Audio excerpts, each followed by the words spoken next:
folks, just a quick video on replacing this door carriage that goes back and forth on the rail of my Genie garage door opener. It's been making a lot of noise, so one of the common problems is that the teeth in this carriage gets worn out, so it needs to be replaced. So let me show you how I'm doing it. Obviously there may be many ways of doing it, but I'll tell you how I'm doing it.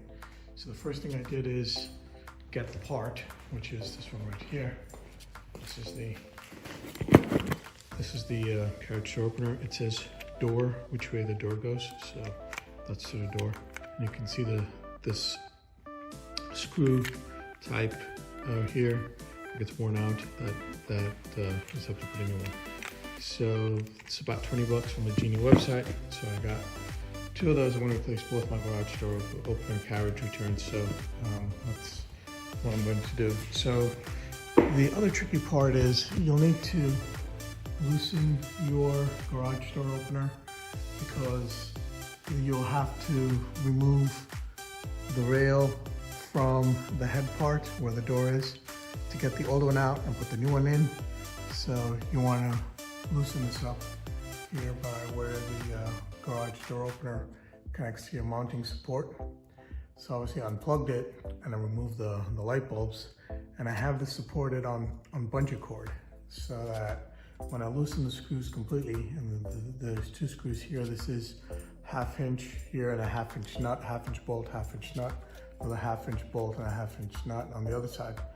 I had to use my torque wrench they were wound very tight, so I used my torque wrench, so I'll show that in a second. But once you remove these, your garage door opener will be no longer mounted to this. And you want to give it some leeway so that, because you'll have to turn the rail a little bit to remove the carriage on the other side. So I have unscrewed these. I didn't unscrew it all the way, I'm going to unscrew it all the way so that the garage door opener is supported on the bungee cord so that I can remove the carriage, put the new one back on, and then I'll come back and tighten these. Okay. As you can see here, the motor is hanging just from the bungee cords. They've been completely disconnected from the bracket. These were 1/2 inch bolts with 1/2 inch screws on the back. So just remove that, and I have it supported using bungee cords. So it's resting, it's tilted. So I get mobility from this side. I do want to point out that my wife got me one of these wrist straps that has magnets, so it can hold. So while I'm working up there and I take out the bolt, I just don't want to leave it behind, I can rest it on this. So it's pretty handy, it's pretty strong. Yeah, so it's a cool place to hold anything metal, like bolts and things like that, while you're working high up and you don't want to reach for your pocket or something. This is pretty handy. There's a link in the description for it on Amazon. It's an affiliated link, of course. But yeah, feel free to get it if you find it useful. All right, so in my case, it's a little bit tricky. This bracket is in the way.